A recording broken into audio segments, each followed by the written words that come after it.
교회를 다니는 목적이 세상 사와 세상 물질에 관한 것이라면 이런 영혼은 죄의 이런 이야기에 관심도 없습니다. 그래서 구원을 실제적으로 경험한 자들이 주님을 더 알고 싶고 주님에 대한 목마름의 갈증과 갈망을 가지신 분들이나 또 자신보다 주님을 더욱 사랑해야 한다는 사실을 아는 거룩과 성화를 사모하는 자에게만 오늘 큰 도움이 될 겁니다. 자, 그럼 오늘 본문의 말씀은 믿음으로 어떻게 칭의를 얻는가, 이신칭의의 믿음을 얘기하고 있는 거죠. 근데 우리가 칭의의 뜻을 모르는 사람은 없습니다. 죄인된 우리를 주님의 은혜와 사랑으로 인하여 하나님이 우리를 거저 의롭다 칭하시고 자녀 받아주셨다는 것을 모르고 교회 다니는 사람은 없습니다. 그런데 사람들은 이 법적 칭의의 단어를 알면 자신이 칭의를 받은 것을 생각한단 말이에요. 자신이 이성적 사고와 논리적 지성을 통해서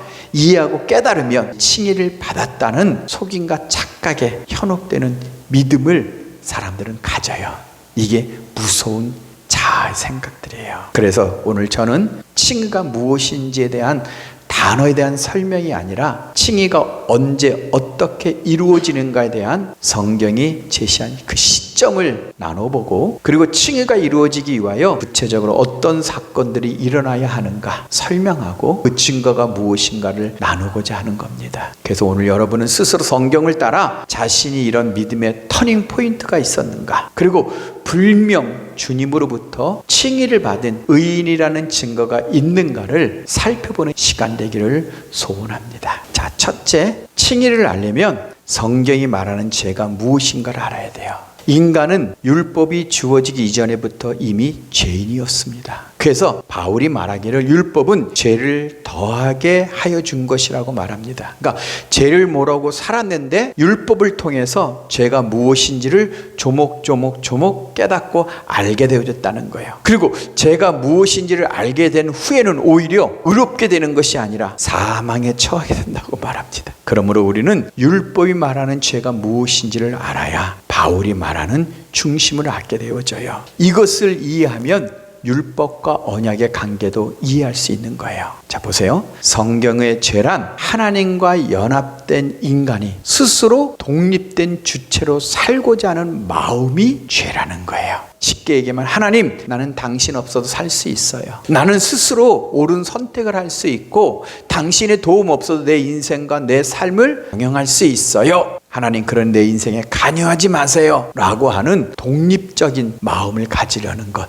이것이 성경이 죄라는 거예요. 그리고 죄악이란 이런 마음을 구체적으로 행동에 옮긴 것을 죄악이라 그러는 거예요. 쉽게 예를 들어 볼게요. 우리들이 아이를 낳고 아이를 힘써서 키우려고 열심히 돈을 벌어 먹이고 입히고 기르고 다 합니다. 그래서 아이들은 부모 안에서 다 누립니다. 아이들은 부모를 떠나면 아무것도 할 수 없는 존재들이거든요. 그런데요, 아이들이 가끔가다 이런 말 합니다. 아빠, 엄마, 내 인생은 내 거예요. 잔소리 그만하세요. 이런 말 할 때는 반드시 자기가 뭔가 좋아하는 것에 빠진 거예요. 특히 게임에 빠지면 더 아이들은 내가 하고 싶은 대로 나 이거 할 거예요. 그래, 나에게 관여하지 마세요. 이렇게 얘기한단 말이에요. 그리고 부모가 얘기하는 걸 잔소리로 생각한단 말이에요. 근데 부모는 왜 그 얘기를 하냐면 아이들이 절제하지 못하기 때문에, 옳고 그름에 대한 아직 통제 능력이 없기 때문에, 자신이 좋아하는 일을 하지만 유혹에 빠졌다는 생각을 못하고 있기 때문에 우리는 아이에게 얘기하는 거거든요. 옳은 거를요. 근데 아이는 그 결과가 어떻게 벌어질지 모르는 거예요. 이것을 계속 빠지면 내가 피곤하고 힘들고 지치고 여러 가지 삶에 문제가 있다는 생각을 못한단 말이에요. 그래서 아이들이 듣기를 싫어하는 거예요. 관여하지 마세요. 날 터치하지 마세요. 그냥 내 생각대로 하고 싶은 대로 살 거예요. 이게 바로 뭐 하는 거예요? 죄성이라는 거예요. 성경이 이것을 죄라 그런 거예요. 하나님은 인간을 지으실 때요, 모든 창조를 다 마치고 완벽한 시스템 안에서 인간을 창조하신 이유는 뭐냐면 바로 우리와 완전한 연합을 하려고 하는 거예요. 한 몸이 되려는 거예요. 그래서 인간이 첫 번째 해야 될 일이 뭐냐? 인간의 목표가 뭐냐? 하나님과 연합됨을 추구해야 돼요. 하나님을 추구해야 되는 거예요. 그래서 하나님은 인간을 말씀으로 지으지 아니하시고 흙으로 친히 당신의 손으로 하나님의 닮을 모양으로 빚으시고 거기에 하나님의 형상을 우리 가운데 마음에 담아주셨단 말이에요. 영이신 하나님의 형상은 우리 속 사람의 마음을 이야기하고 있는 거예요. 그래서 완벽한 하나님과 거리감도 없이, 부담도 없이, 두려움도 없이 우리가 마음껏 하나님의 지혜와 영광과 거룩과 생명을 충만히 누리도록 하나님의 형상인 마음을 우리에게 담아주셨단 말이에요. 이게 하나님의 무한히 넘치는 사랑이에요. 근데 생각해 보세요. 피조물인 흙으로 만들어진 우리 인간은 말씀으로 창조된 짐승보다도 약한 것이 인간이에요. 인간은 태어나서 스스로 먹을 수도 없고 스스로 움직일 수도 없는 정말 약하고 연약한 존재가 바로 인간이에요. 이렇게 연약한 존재에게 하나님께서 당신의 무한하신 사랑과 영광과 축복을 누리게 하실 방법이 뭐예요? 그건 하나님 당신을 주시는 거예요. 당신을 무한히 한없이 우리에게 주시고 친히 우리의 연약함을 다 가져가시는 거예요. 우리의 부족함과 연약함을 다 가져가시고 하나님의 모든 것을 우리에게 다 주시는 방법이 뭐예요? 이게 연합인 거예요. 하나가 되어지는 거라는 거예요. 이것이 바로 언약인 거예요. 내가 너와 하나가 되어 함께 연합되어 모든 것을 공유한다. 이것이 혼인 서약이라는 거예요. 그래서 구약은 이 언약을 모두 피로 맺는 거거든요. 그러므로 하나님이 너는 나와 함께 모든 것을 누리지만 너는 스스로 존재할 수 없는 흙으로 만들어진 피조물이라는 것을 잊지 않도록 하나님이 선악과를 에덴 동산에 딱 하나를 두신 거예요. 이것이 바로 율법인 거예요. 율법이라는 건 뭐냐면 내가 하나님이 맺은 서약을 지키는 조약, 항목들을 얘기하고 있는 거예요.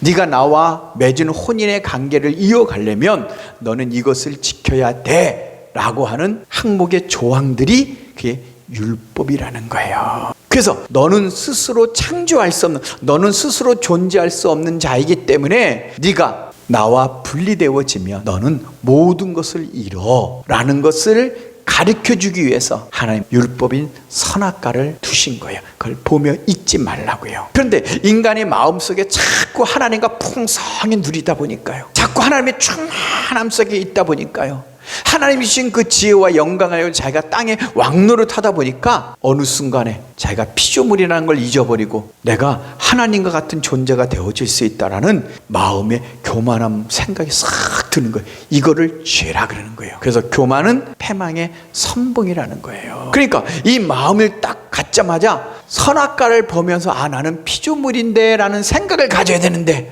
선악과를 볼 때마다 자꾸 나는 스스로 하나님처럼 내가 스스로 독립될 수 있는, 나는 스스로 모든 것을 다 누릴 수 있는 존재라는 욕망이 막 불같이 일어나는 거예요. 그래서 사탄이 와서 하와에게 너는 하나님과 같이 될 수 있다는 불난 집에 부채질해 버린 거예요. 그 얘기를 듣자마자 탁 하는 거예요. 마음에 끝없는 탐욕이 막, 탐심이 막 일어나는 거예요. 그래서 우리 마음속에 이런 탐심들이 죄라 그러는 거예요. 그리고 선악과의 열매를 먹은 것을 뭐라는 거예요? 죄의 악을 저질렀다고 말하는 거예요. 왜 이것이 죄일까요? 이것을 이해해야 성경이 정확하게 명확하게 보이는 거예요. 인간은 원래 하나님과 연합하기 위해서 하나님의 형상으로 지어졌거든요. 그렇기 때문에 하나님과 같은 거룩하고 선하고 아름다운 마음을 가져야만 연합할 수 있다는 거예요. 그래서 주님과 성령님은 각각의 인격으로 존재하지만 아버지와 주님과 같은 마음을 가졌기 때문에 한 분인 것처럼, 주님은 철저하게 자기가 없는 것처럼 아버지의 말씀에 순종하여 연합하였단 말이에요. 그러니까 인간이 독립된 다른 마음을 갖게 되어지면 하나의 연합이 되어질 수 없는 거예요. 연합될 수, 인간은 순종할 수가 없고 불순종하게 되어지는 거예요. 그래서 요한복음 17장에 보면 주님이 3년 반 동안 당신이 가르치고 또 설교하신 모든 사역을 기도로 마무리한단 말이에요. 요한복음 17장 20절부터 시작되거든요. 근데 이렇게 얘기하는 거예요. 내가 비옵는 것은 아버지, 오늘 이 사람, 이 제자들만 아니라 저의 말을 인하여 나를 믿는 사람들도 위함입니다. 그러니까 우리들도 위한다는 거예요. 그러면서 구체적인 주님이 오신 목적을 딱 설명해요. 그걸 정리하면 이 얘기예요.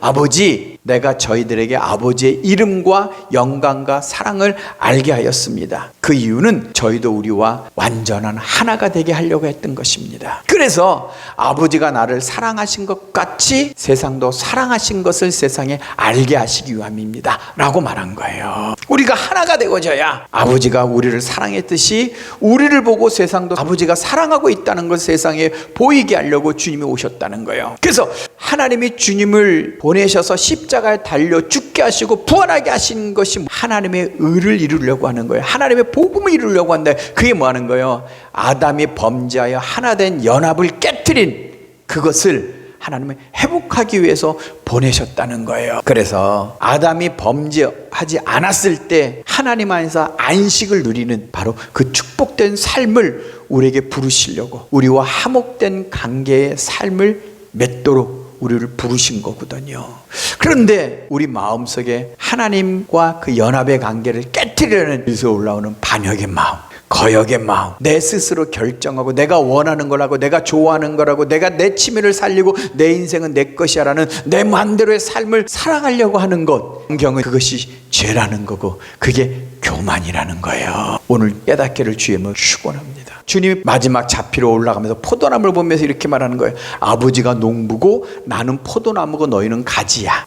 무릇 내게 붙어있어 가시를 맺지 아니한 가지는 아버지께서 제거해 버리실 거거든. 그리고 그래서 뭐예요? 내 안에 거하라. 그러면 나도 너희 안에 거하리라. 가지가 포도나무에 붙어있지 않으면 절로 가시를 맺을 수 없음같이 너희도 내 안에 있지 않으면 그러하리라. 나는 포도나무여 너희는 가지니 저가 내 안에, 내가 저 안에 있으면 이 사람은 가시를 많이 맺나니 나를 떠나서 너희가 아무것도 할 수 없어. 사람이 내 안에 거하지 아니하면 가지처럼 밖에 버리어 말라지나니 사람들이 이것을 모아다가 불에 던져 사르리라 라는 거예요. 하나님의 경영이 뭐예요? 그리스도 안에서 아버지와 화목하시도록 우리를 계획하시고 부르셨다는 거예요. 연합해야 된다는 거예요. 너희가 나를 떠나서는 아무것도 할 수 없어. 너희는 나 안에 거하지 않으면 아무것도 아니야 라고 말하는데도 불구하고 우리는 여전히 교회를 다니면서 예수를 믿으면서도 나는 내 뜻대로 하고 싶은 게 있어요. 하나님 이것은 말하지 마세요. 하나님 이 시간은 내 시간이에요. 하나님 이거는 내 물질이고 내가 하고 싶은 일을 하려고 그래요 라고 하는 이 마음을 죄라는 걸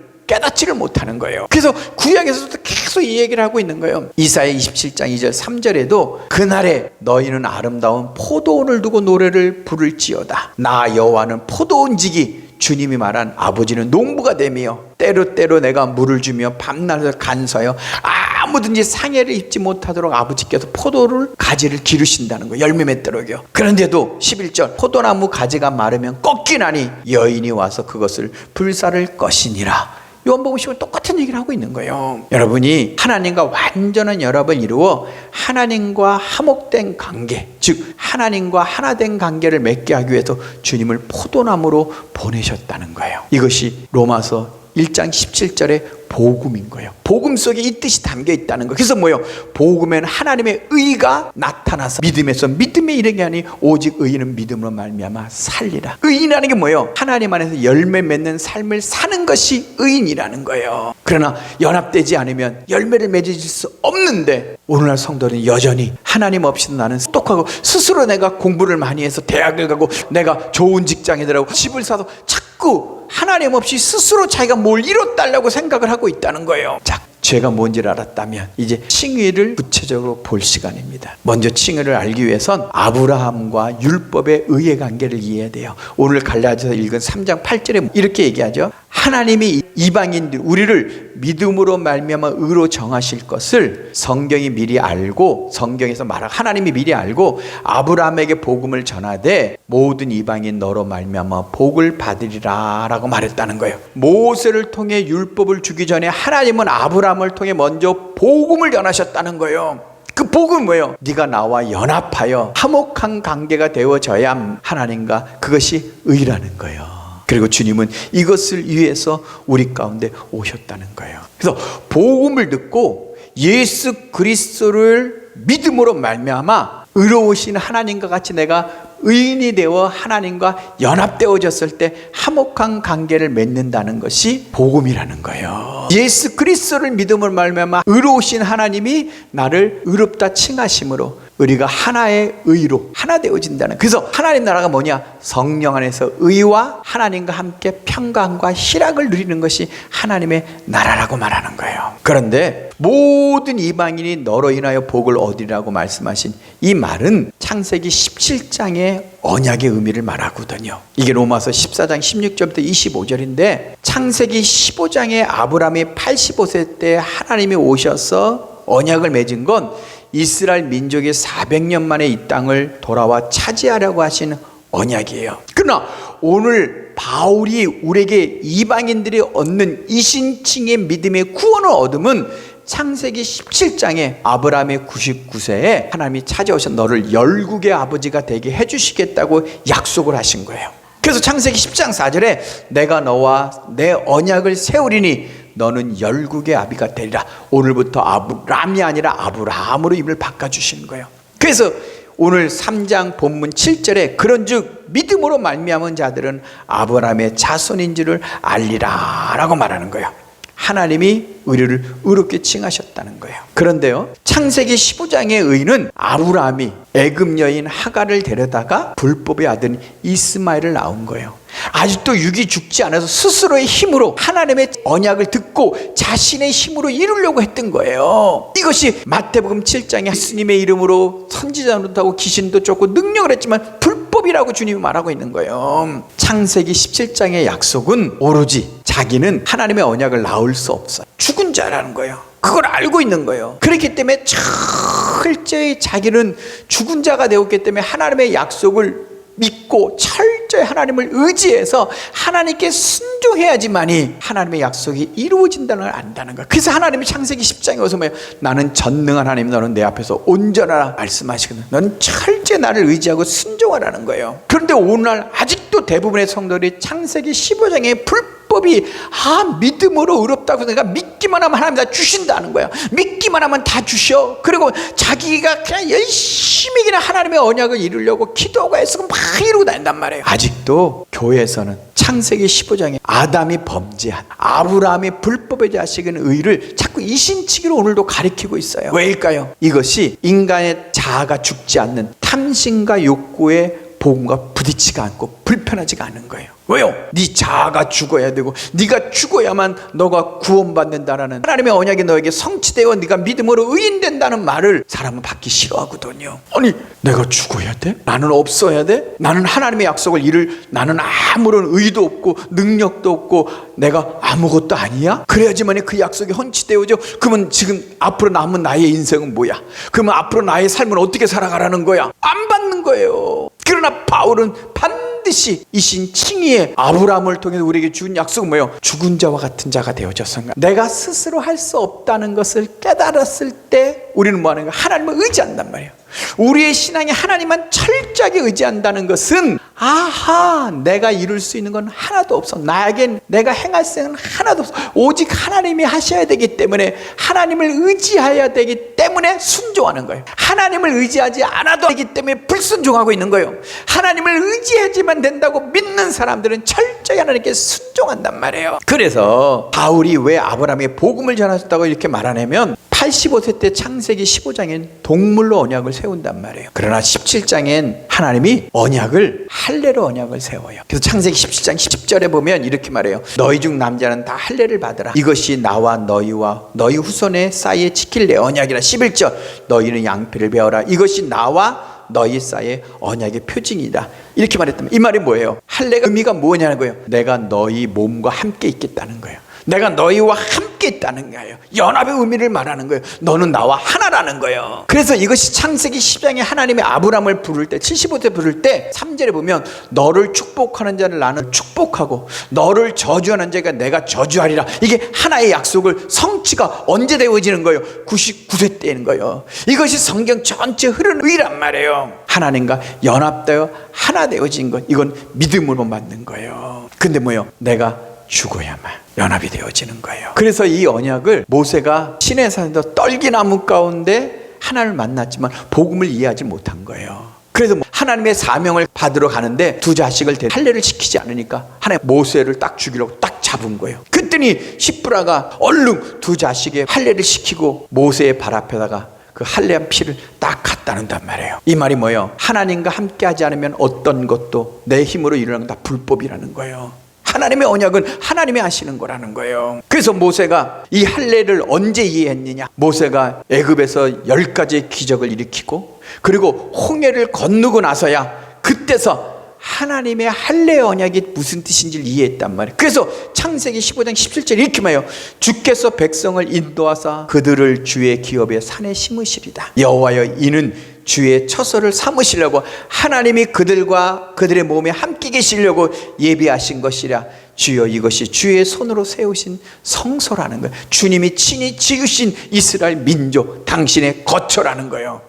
이게 할례라는 뜻인 거예요. 하나님이 그들 가운데 거하실 계획을 하셨다는 거예요. 그게 연합이라는 거예요. 그래서 레위기 26장에 하나님이 이렇게 말해요. 내가 성막을 너희 중에 세우리니 내 마음이 너희를 싫어하지 아니할 것이다. 나는 너희 중에 행하여 건의로 너희의 하나님이 되고 너희의 백성이 될 것이다. 너희와 나와의 한 몸이 된다는 거예요.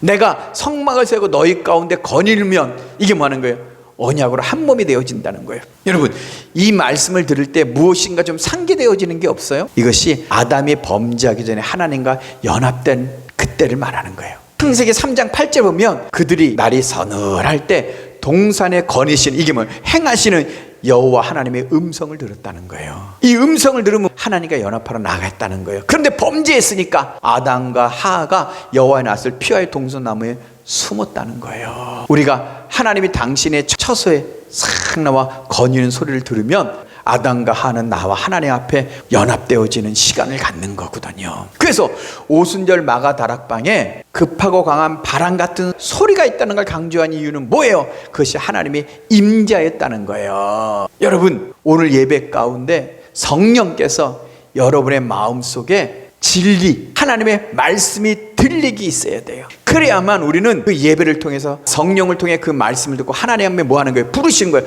나와 연합하자, 나를 만나자. 그래서 신령과 진정으로 예배드릴 때 하나님을 만나는 거예요. 하나님을 뵙는단 말이에요. 근데 오늘날 성도들은 예배 가운데 오실 때 성령을 통해 하나님 내게 말씀하시옵소서. 그 말씀이 하나님의 소리로 들릴 때 하나님 나를 부르시는 거예요. 그리고 그 말씀과 우리가 연합되어 하나님과의 영광을 누리고 승리한 삶을 살아간단 말이에요. 근데 오늘 성도들이 뭐 하는 거예요? 말씀을 그렇게 열어서 듣지도 아니하고 또 예배 가운데 듣는 말씀도 지키지를 않는 거예요. 이게 뭐예요? 연합을 포기한 인간의 제약된 습성이 우리 안에 있는 거예요. 그래서 예레미야 31장 31에 뭐예요?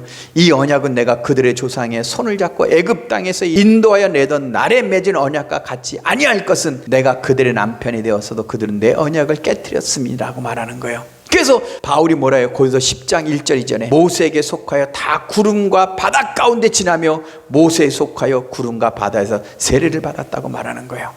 할례가 뭐예요? 하나님이 이스라엘 백성과 결혼하여 몸에 연합한 거예요. 그래서 율법을 주신 거예요. 세례는 뭐예요? 예수 그리스도, 이삭의 씨인 예수 그리스도가 오셔서 우리 마음의 연합함으로 말미암아 성령을 주신 거예요. 그래서 너희가 심령으로 새롭게 되어졌다고 말하는 거예요. 아담과 하가 범죄하고 130대 창세기 5장 3절에 뭐라고 말해요? 자기의 형상인 자기의 씨를 닮은 셋을 낳았다 그래요. 그런데 우리는 예수님이 오셔서 하나님의 형상인 하나님의 씨를 낳았기 때문에 요한일서 3장 9절 뭐예요? 하나님께 난 자마다 죄를 짓지 아니하나니 이는 하나님의 씨가 그 속에 거하며 우리가 심령으로 새롭게 태어났다는 것을 우리에게 말하고 있는 거예요. 그런데도 우리 마음속에 자꾸 이 죄악된 속성을 자꾸 품어요. 근데 그걸 죄라고 느끼지 않는 거예요. 내 마음속에 내 뜻대로 하고 싶은, 내가 좋아하고 내가 즐기고 싶은 것을 하나님이 기뻐하지 않아도 난 내 생각대로 내 마음이 움직인 대로 살고 싶은 자꾸 생각이 들어오는데 그 생각을 거절하지 않는 거예요. 그래서 주님이 믿고 세례를 받으면 구원을 얻는다고 말하는 거예요. 구원이 뭐예요? 하나님과 완전한 연합이니까요. 그래서 성경 전체가 바로 이 사건을 이야기하고 있는 거예요. 주님을 믿는다는 건 뭐예요? 세례를 받는다는 건 뭐죠? 항상 믿는다는 건 하나님의 사랑을 경험한 거예요. 은혜를 경험했기 때문에 내 안에 하나님이 누구인지를 인지가 되어졌다는 거예요. 인식이 되었기 때문에 나를 죽인다는 거예요. 나를 버린다는 거예요. 그게 세례고 그리스도의 옷을 입었다는 거예요. 그래서 갈라디아 5장 24절에 뭐예요? 그리스의 사람들은 육체와 함께 정과 욕심을 십자가에 못 박은 거예요. 나 스스로를 못 박았단 말이에요. 나는 그분을 느꼈기 때문에. 이게 믿었다는 거예요. 사랑을 받은 자만이 믿음이 있는 거예요. 그를 알기 때문에 믿고 따라간단 말이에요. 그래서 그를 따르지 않는다는 거는 내가 머리로만 이해했지 내 가슴과 내 심령 속에서 하나님을 인지하고 내가 느끼고 인식한 게 없다는 거예요. 그래서 로마서 4장 19절에 뭐예요? 그가 100세가 되어 자기 몸에 죽은 것과 같은가 사라의 태에 죽은 것 같음을 알고도 이렇게 했단 말이에요. 자기는 언약을 잃을 수 없는 존재라는 걸 알기 때문에 철저하게 하나님을 의지했다는 거예요. 이게 뭐예요? 너는 내 앞에 온전하라고 창세기 10장에 말한 거예요. 히브리서 11장 12절에는 죽은 자와 같은 한 사람으로 말미암아 하늘의 별과 바닷가에 많은 손이 생긴 것이라고 말하는 거예요. 하나님 볼 때 죽은 자가 되어야 하나님이 그 속에 들어가 연합한다는 거예요. 사람들이 자신이 죽음을 느끼지 못한 형태가 되니까 자기가 새롭게 태어남도 모르는 거예요. 그러니까 구원의 확증이 없는 거예요. 성령으로 다시 태어난 유쾌한 나를 경험치 못하는 거예요. 철저히 하나님의 은혜와 사랑을 딱 경험하고 하나님을 인식하게 되어질 때 나는 나를 구원할 수가 없구나. 그리고 하나님의 언약을 나는 잃을 수도 없는 철저한 하나님의 거룩과 하나님의 의를 딱 알게 되어질 때 자기 자신이 아무것도 아닌 무가치한 존재라는 걸 알고 자기의 주권을 포기하는 거예요. 그 하나님을 경험했을 때 내가 살아있으면 안 된다는 걸 안단 말이에요. 그분의 거룩과 나의 존재 자체가 다르면 이 연약한 인간이 스스로 무엇을 이룰 수 있다고 생각하고 내가 뭔가 하는 것 자체가 죄라는 걸 깨달았기 때문에 철저히 하나님께 의지하고 뭐예요?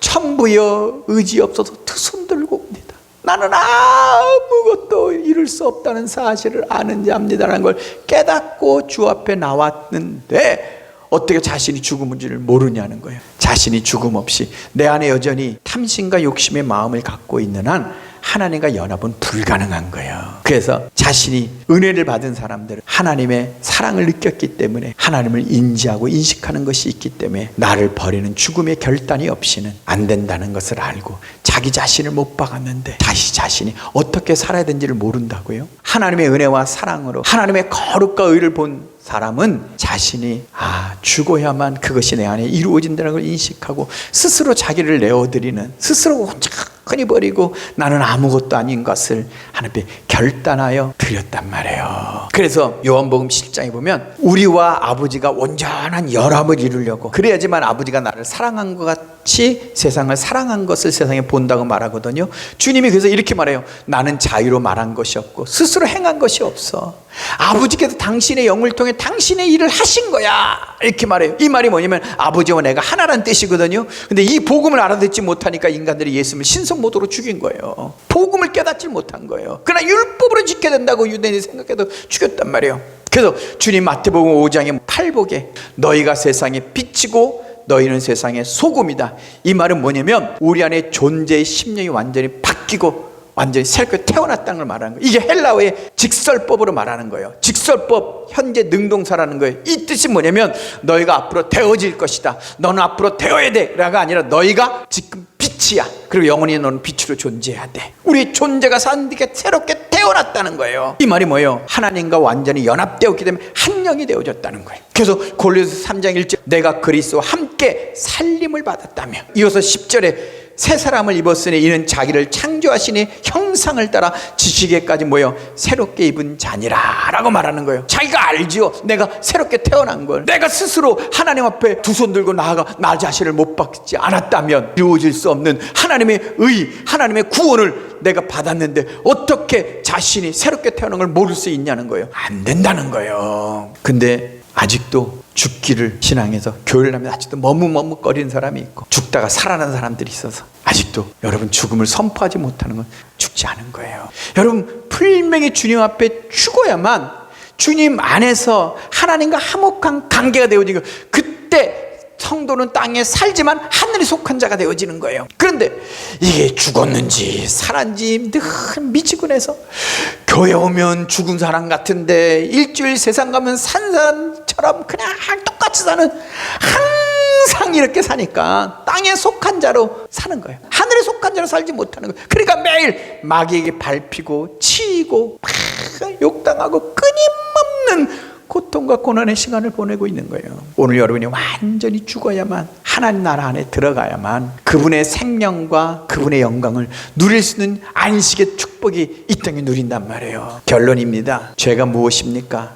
헬라어로 히마르티아인데, 하마르티아기도 하고 간역을 빗나갔다는 뜻이에요. 원래의 목적지로 벗어난 것을 죄라고 말하는 거예요.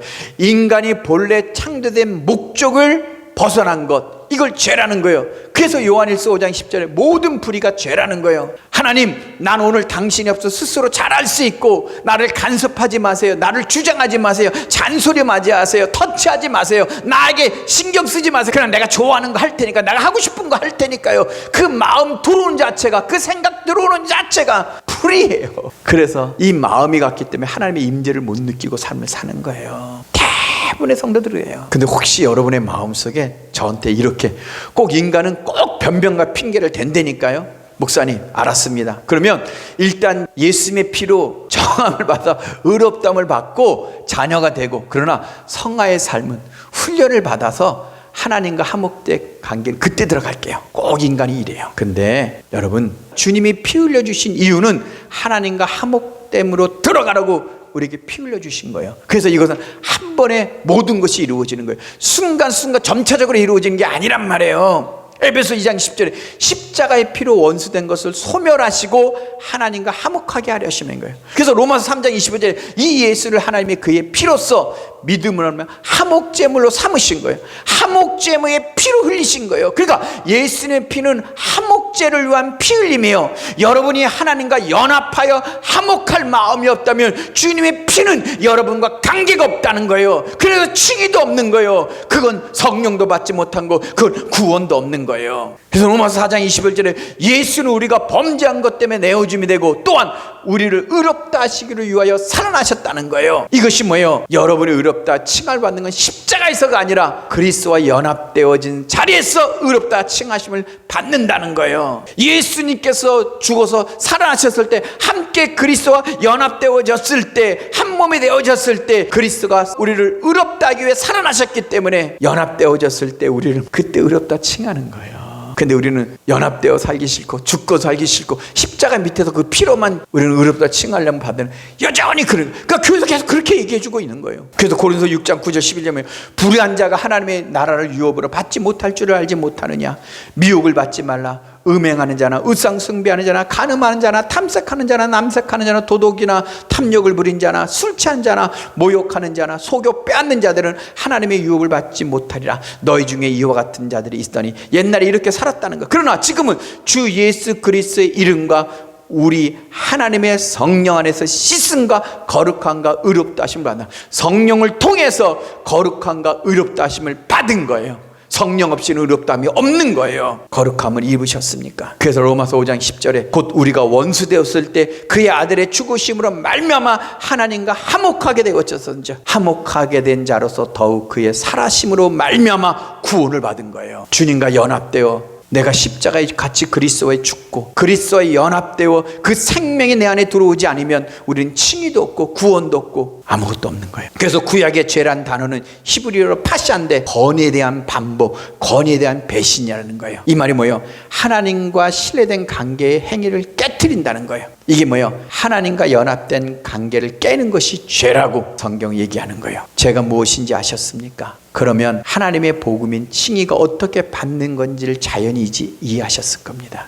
반드시 칭의를 받는 자는 하나님과 화목된 관계를 경험했기 때문에, 그 안에 들어갔기 때문에 그 마음의 영생과 기쁨을 맛본 거예요.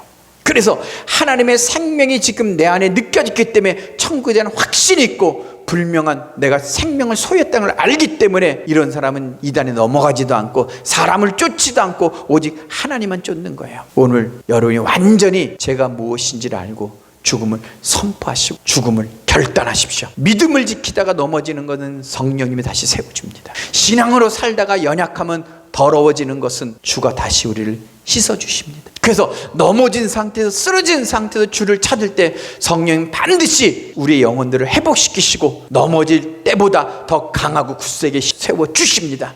왜요? 성령이 이 목적을 가지고 우리에게 들어오신 거예요. 이 말이 뭐냐면 우리가 더욱 성령을 의지하게 되어지고 성령을 더 붙들고 사랑하게 되어진다는 얘기예요. 그러나 여러분이 아직 완전히 죽어 주님께 돌아오지 아니한다면 하나님은 그냥 기다리세요.